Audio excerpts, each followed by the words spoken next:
नमस्ते जी, मैं रूही ते मैं जूही ते अज तुंदे आस्ते एक सरप्राइज है। तुस दिक्खा करदे हो एह्दे बारे च भी असें गल्लां करनियां, लेकिन ओह्दे कोला पैह्ले जेह्ड़ा इंपॉर्टेंट कम्म है गाना गाई लैंदे आं अस। बिल्कुल सरप्राइज जेह्ड़ा सुनना जरूर है। हां ते हुन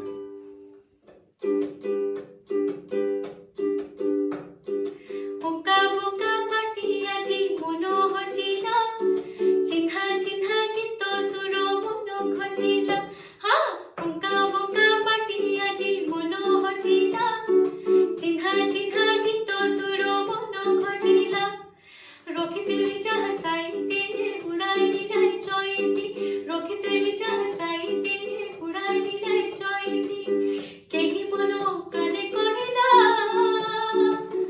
बोलो बुद्धि पाइला हो रेल मो रंग बदले, हो रेल मो रंग बदले, मेरी रेल मोदा लाड़ा ठाणेदार। रेल मो रंग बदले, मेरी रेल मोदा लाड़ा ठाणेदार। रेल मो चल खरी जो छगल छगल पवन उड़ाइला जे मन दिनो भासी जाए ভাসাবে ঘরে রঙন ফুলর মেলন মনে ভরে দিও সপন সাতার তুলে সাতার করে সকলরা শুনু সুরুজা পুনি দিয়ে রঙ মুরুজা সকলরা শুনু সুরুজা পুনি দিয়ে রঙ মুরুজা কাহা কথা ভালো লাগিলা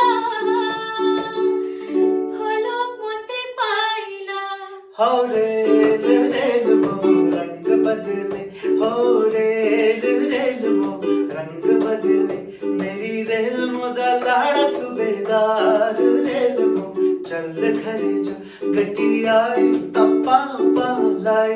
हो रेल मो चल खरी जो, हो रेल मो रंग बदले, हो रेल मो रंग बदले, रंग बदले दो चार रेल मो चल खरी जो।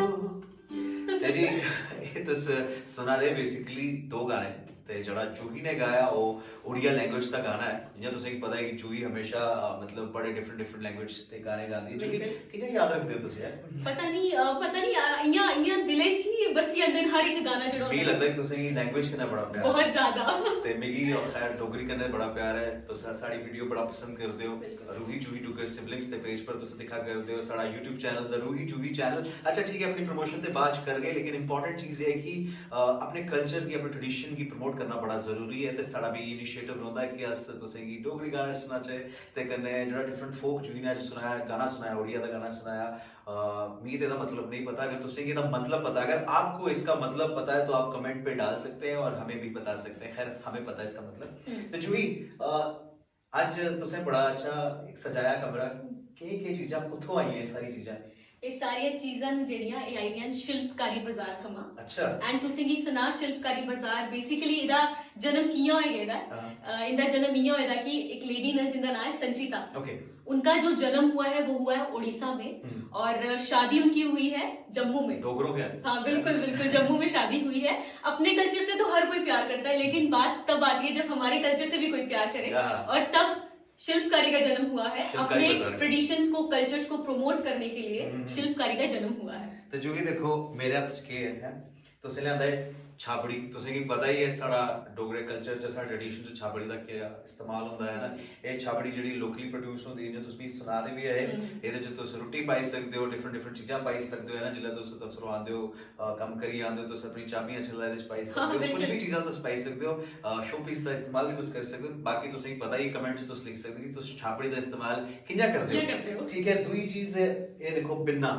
बिन्ना जेह्ड़ा है जिल्लै अस अपने ग्रां जन्ने होन्ने आं जां अजें बी साढ़े कोल बड़े बिन्ने पेदे न, घर बी पेदे न। ते शिल्पकारी बाजार ने एह् बिन्ना भी असेंगी दित्ता ते डिफरेंट कलर्स च डिफरेंट साइजेस च बिन्ने भी हैन। तो तुस उं'दे कोला खरीदी भी सकदे हो।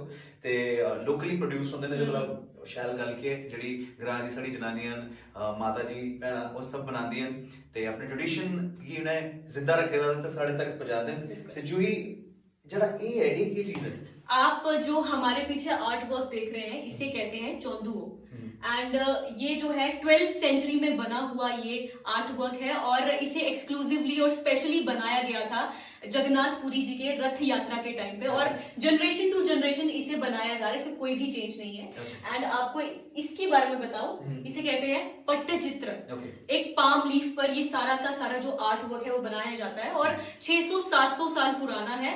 आप सोचिए रूही भैया कितना पुराना ये आर्ट वर्क है, और उस टाइम पर पेपर भी इन्वेंट नहीं हुआ था जब ये आर्ट वर्क बना हुआ है। और बहुत सारी, अगर मैं इस चीज की बात करूं तो ये ग्लास बॉटल है और इस पर ये जो आर्ट वर्क किया गया है ये ट्राइबल आर्ट वर्क है।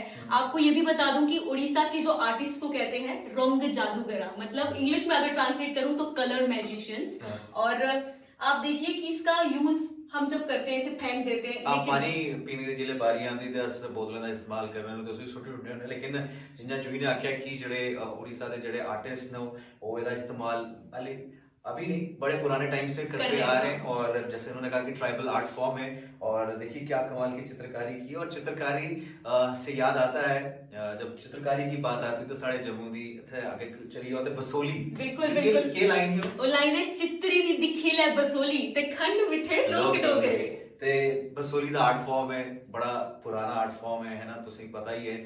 ਰਿਵਾਈਵ ਕਰਨ ਦੀ ਕੋਸ਼ਿਸ਼ ਅਸੀਂ ਵੀ ਕਰਾ ਰਹੇ, ਸ਼ਿਲਪਕਾਰੀ ਬਾਜ਼ਾਰ ਵੀ ਉਹਨੇ ਰਿਵਾਈਵ ਕਰਾਦਾ ਤੇ ਉਹਦੇ ਕੋਲ ਅੱਗੇ ਨਿਕਲ ਚੇ ਤੇ ਜਿਹੜੀ ਇਹ ਚੀਜ਼ ਜਿਹੜੀ ਹੈ ਮੈਨੂੰ ਸਭ ਤੋਂ ਜ਼ਿਆਦਾ ਪਸੰਦ ਆਈ ਹੈ।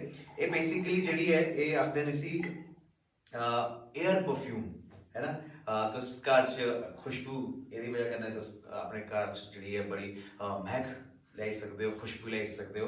ਤੁਸੀਂ ਪਤਾ ਹੀ ਕਿ ਜਿਹੜਾ ਰੂਮ ਫਰੈਸ਼ਨਰਸ ਵਗੈਰਾ ਹੁੰਦੇ ਨੇ ਨਾ ਉਹ ਅੱਜ ਦੇ ਟਾਈਮ 'ਚ ਬੜੇ ਜ਼ਿਆਦਾ ਜਿੰਨਾ ਅਸ ਮਾਡਰਨ ਹੋ ਆਦੇ ਜਾਂ ਰੂਮ ਫਰੈਸ਼ਨਰ ਬੜੇ ਅਲੱਗ-ਅਲੱਗ ਕਿਸਮ ਦੇ ਤੁਸੀਂ ਮਾਰਕੀਟ ਜਾ ਸਕਦੇ ਹੋ। ਲੇਕਿਨ ਇਹ ਨੈਚੁਰਲ ਚੀਜ਼ ਦੇਖੋ ਜਿਹੜੀ ਦੀ ਪੋਟਰੀ ਹੈ ਨਾ, ਇਹ ਜਿਹੜੀ ਹੈ ਲੋਕਲ ਜਿਹੜੇ ਗ੍ਰਾਂ ਦੀ ਜਿੰਨਾ ਮੈਂ ਗੱਲ ਕੀਤੀ ਉਹਨੇ ਬਣਾਈ ਦੀ ਹੈ ਨਾ। ਇਹਦੇ ਪਰ ਆਰਟ ਕਲਚਰ ਆਪਣਾ ਜਿਹੜਾ ਹੈ ਪੇਂਟਿੰਗ ਕੀਤੀ ਦੀ ਹੈ ਤੇ ਵਿੱਚ ਦੇਖੋ ਇਹਦੇ ਅੰਦਰ ਜਿਹੜਾ ਹੈ ਇਹ ਇਹਨੇ ਮੋਮਬੱਤੀ ਲਾਈ ਦੀ ਹੈ। ਤੁਸੀਂ ਇਸ ਮੋਮਬੱਤੀ ਕੀ ਬਾਲੋ ਤੇ ਉਹਦੇ ਉੱਪਰ ਇਹ ਜਿਹੜੀ ਇੱਕ ਨਿੱਕੀ ਜੀ ਇੰਨਾ ਰੱਖੋ ਤੇ ਪਾਣੀ ਪਾਓ, ਥੋੜਾ ਜਿਹਾ ਪਾਣੀ ਪਾਓ ਤੇ ਜਿਹੜੀ ਇਹ ਚੀਜ਼ ਹੈ ਇਹ ਸਭ ਤੋਂ ਜ਼ਿਆਦਾ ਅੱਛੀ ਹੈ। ਇਹਦੀ ਵਜ੍ਹਾ ਕਰਨੇ ਜਿਹੜਾ ਇਹ ਖੁਸ਼ਬੂ ਤੁਹਾਡੇ ਘਰ ਚ ਆਈ ਜਾਣੀ ਹੈ। ਇਹ ਬੇਸਿਕਲੀ ਜਿਹੜਾ ਹੈ ਲੈਮਨ ਗ੍ਰਾਸ ਆਇਲ ਹੈ ਤੇ ਤੁਸੀਂ ਦੱਸਿਆ ਰਿਆਸੀ ਚ ਬੰਦਾ ਹੈ ਤੇ under the ਫੁਟਹਿਲਸ of Shri Mata Vaishno Devi ਤੇ ਇਹਦੇ ਕੋਲ ਜ਼ਬਰਦਸਤ ਚੀਜ਼ ਕੀ ਹੋਈ ਸਕਦੀ ਹੈ। ਤੁਸੀਂ ਇਹਦਾ ਵੀ ਇਸਤੇਮਾਲ ਕਰੋ। ਇਹ ਵੀ ਸਪੈਸ਼ਲੀ ਜਿਹੜੀ ਸ਼ਿਲਪਕਾਰੀ ਬਾਜ਼ਾਰ ਚ ਤੁਸੀਂ ਆਰਡਰ ਕਰ ਸਕਦੇ ਹੋ। ਤੇ ਉਹਦੇ ਇਲਾਵਾ ਇੱਕ ਇੰਪੋਰਟੈਂਟ ਚੀਜ਼ ਜਿਹੜੀ ਮੈਨੂੰ ਪਸੰਦ ਆਈ ਹੈ ਜੂਹੀ, ਉਹ ਇਹ ਹੈ ਕਿ ਮੇਰੇ ਬੜੇ ਸਾਰੇ ਦੋਸਤ ਮਤਲਬ ਆने वाले टाइम ਚ ਹੁੰਦਾ ਵਿਆਹ, ਅਪ੍ਰੈਲ ਚ, ਜੂਨ, ਜੁਲਾਈ ਚ, ਅਕਤੂਬਰ, ਨਵੰਬਰ ਚ ਹੁੰਦਾ ਵੀ ਵਿਆਹ। ਤੇ ਇਹ ਜਿਹੜੀ ਚੀਜ਼ ਹੈ ਜਿਹੜਾ ਅਸੀਂ ਜੰਨੇ ਹੁੰਦੇ ਆ ਕਪਲ ਕੀ ਜੋੜੇ ਕੀ ਆਪਣਾ ਜਿਹੜਾ ਐਨਵਲਪ ਦਿੰਦੇ ਹੁੰਦੇ ਆ ਵਿਆਹ ਦਾ, ਜਿਹੜਾ ਸ਼ਗਨ ਪਾਉਂਦੇ ਹੁੰਦੇ ਆ ਤੇ ਅਸ बड़े सारे लिफाफे का इस्तेमाल करते हैं। लेकिन ये पुरानी चीज है, देखो ये बेसिकली उड़ीसा दी है ना। ਇਹਦੇ ਪਰ ਵੀ ਜਿੰਨਾ ਚੁਗੀ ਆਖਿਆ ਕਿ ਜਿਹੜਾ ਉਹ ਜਿਹੜਾ ਚਿੱਤਰ ਹੈ ਪੱਟਚਿੱਤਰ ਉਹ ਬਣਾਇਆ ਦਾ ਪੇਂਟਿੰਗ ਹੋਈ ਦੀ ਹੈ, ਬੜੇ ਹੈਂਡਮੇਡ ਪੇਂਟਿੰਗ ਉਹਨੇ ਕੀਤੀ ਦੀ ਹੈ ਤੇ ਤੁਸੀਂ ਇਹਦੇ ਚ ਪੈਸੇ ਪਾਈ ਸਕਦੇ ਹੋ ਤੇ ਆਪਣੇ ਉਹਨੇ ਦੇ ਸਕਦੇ ਹੋ ਜੋੜੇਗੀ। ਇਹ ਜ਼ਬਰਦਸਤ ਚੀਜ਼ ਹੈ। ਤੇ ਤੁਸੀਂ ਇਹਦੇ ਬਾਅਦ ਇੱਕ ਹੋਰ ਇਹਦਾ ਇਸਤੇਮਾਲ ਹੋ ਸਕਦਾ ਕਿ ਤੁਸੀਂ ਜਿਹੜਾ ਇਸੀ ਆਪਣੇ ਕੋਲ ਰੱਖਦੇ ਹੋ ਤੇ ਤੁਸੀਂ ਦੀਵਾਰ ਪਰ ਇਸੀ ਸ਼ੋ ਪੀਸ करने भी टंगी सकते हो। मतलब तुंदे घर च एक बड़ी जबरदस्त पॉजिटिविटी आनी है क्योंकि आर्ट कल्चर दी गल है, ट्रेडिशन दी जिन्ना करदे होने गाने गाने होने डोगरी दे ते एक कुछ चीजां। लेकिन एक चीज मैं सुना आज तो सोचा रहे होने कि जूही ने केड़ी आज ड्रेस पाई दी है। इसी आखा ए बड़े सारे सिल्क तुसें दिखे दे होने, Marathi silk, Mysore silk, Banarasi silk ते ए उड़ीसा दा एक सिल्क है जिसी कहंदे ने बोमकाई सिल्क। ते आज मैं सोहनी लगा दिया भी पता लगा ਤੇ ਜੁਹੀ ਇੰਪੋਰਟੈਂਟ ਚੀਜ਼ ਸਾਡੀ ਰਹੀ ਹੈ ਉਹ ਇਹ ਹੈ ਕਿ ਇਹ ਕਲੀਰੇ। ਬਿਲਕੁਲ ਬਿਲकुल हर कुड़ी ਦਾ ਸੁਪਨਾ ਹੁੰਦਾ ਕਿ ਜਿੱਲੇ ਉਹਦਾ ਵਿਆਹ ਹੋਇਆ ਤੇ ਉਹ ਮਤਲਬ ਬਿਲਕੁਲ ਬੜੀ ਜ਼ਿਆਦਾ ਸੋਹਣੀ ਲੱਗੇ ਤੇ ਇਹ ਕਲੀਰੇ ਜਿਹੜੇ ਨੇ ਇਹ ਬਿਲਕੁਲ ਵਿਆਹ 'ਚ ਅਗਰ ਅੱਥ ਕੰਨੇ ਬਣੇ ਦੇ ਕਲੀਰੇ ਕੁੜੀ ਪਾ ਕੇ ਕਿੰਨੀ ਸੋਹਣੀ ਲੱਗੇ। ਤੇ ਇਹ ਵੀ ਤੁਸੀਂ ਕੀ ਉੱਥੇ ਸ਼ਿਲਪਕਾਰੀ ਦੇ ਬਾਜ਼ਾਰ 'ਚ ਸਪੈਸ਼ਲੀ ਬਣੇ ਦੇ ਮਿਲੀ ਆ। ਅੱਛਾ ਨਾਰੀਅਲ ਵੀ ਹੈ ਇਹਦੇ ਵਿੱਚ, ਬਿਲਕੁਲ ਨਾਰੀਅਲ ਯੂਜ਼ ਹੋਇਆ ਹੈ। ਹਾਂ ਤੇ ਬੜੀ ਅੱਛੀ ਚੀਜ਼ਾਂ ਨੇ। ਤੇ ਜਿਹੜਾ ਸ਼ਿਲਪਕਾਰੀ ਬਾਜ਼ਾਰ ਹੈ ਐਂਡ 'ਚ ਮੈਂ ਦੁਬਾਰਾ ਇਹ ਆਖਣਾ ਚਾਹਨਾ ਕਿ वो अपने कल्चर की ट्रेडिशन की रिवाइव करने की कोशिश करा देन। एक नवा इनिशिएटिव लेता है शिल्पकारी बाजार में संचिता जी ने ते अस बड़े शुक्रगुजार कि उन्हें असेंगी चूज किया, असेंगी दसिया अपने इस इनिशिएटिव के बारे च ते असने आख्या कि नहीं बिल्कुल असें तुदी गल जरूर करनी है ते सारी चीज़ां तुस दिखा दे हो। ये असें शिल्पकारी बाजार थमा ऑर्डर किया, तुस भी ऑर्डर कर सकते हो, कि'यां ऑर्डर कर सकते हो, दी सारी डिटेल्स जेह्ड़ियां न कैप्शन पर मैं रखी दियां तुस दिक्खी सकते हो ते अपने कल्चर की ट्रेडिशन की तुस रिवाइव कर सकते हो, जिंदा रखो। हां बिल्कुल। ते जि'यां अस आखने होंदे है ना खंड मिठे लोग डोगरे। बिल्कुल अस खंड मिठे लोग डोगरे ते कन्नै अपने कल्चर की प्यार करो, रिवाइव करो ਤੇ ਜਾਣੋ ਆਪਣੇ ਕਲਚਰ ਦੀ। ਤੇ ਕन्नै ਸਾਡਾ ਜਿਹੜਾ ਪਰਿਵਾਰ ਹੈ ਹੁਣ ਫੇਸਬੁੱਕ ਦਾ ਚਾਹੇ YouTube ਦਾ ਬੜਾ ਵੱਡਾ ਹੋਈ ਦਾ ਸ਼ੁਕਰੀਆ ਤੁੰਦਾ ਸਾਡੀ ਵੀਡੀਓਜ਼ ਕੀ ਪਿਆਰ ਕਰਨੇ ਵਾਸਤੇ। We thank you for your beautiful love and support. Keep listening. Ruhi Chuhi Tucker siblings. Thank you so much. Thank you so much.